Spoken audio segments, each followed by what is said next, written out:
Assalomu alaykum, hurmatli dam oluvchilar. Yaxshi dam olyapsizlarmi? Yaxshi dam olyapmiz.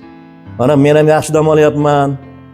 Bu Termiz tumanidagi Marvarid dam olish sanatoriyasida yaxshi dam olib davolanyapmiz. Mana hozir vannadan chiqib, oqsoqol bobolar bilan, tengqurlar bilan maza qilib, mana har xil giyohlardan damlagan nimalarni ichib o'tiribmiz, damlamalarni. Bu yerda sharoit yaxshi.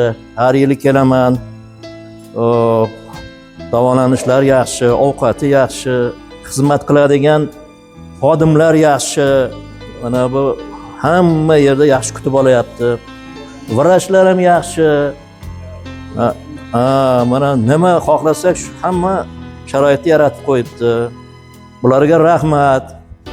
Mana avvalambor mana bu sanatoriyaning direktori Eshon bobo deydi, endi kelgandan beri hamma joylarni o'zgartirib, juda yaxshi sharoit qildi. U kishiga ham rahmat.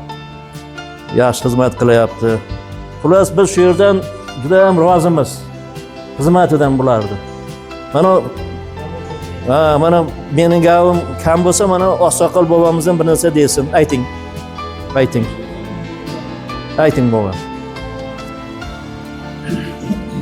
Yaxshi.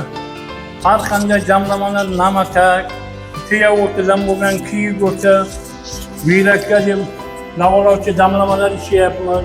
Vannadan chiqqandan keyin parafin olayapmiz. Har qildagi anolar davolovchi anolar bor. Biz mana vannadan chiqib damlama ichib, katta rahmat sanatoriyaning mutaxassislariga, rahbarlariga. Hech qanday kamchilik yo'q.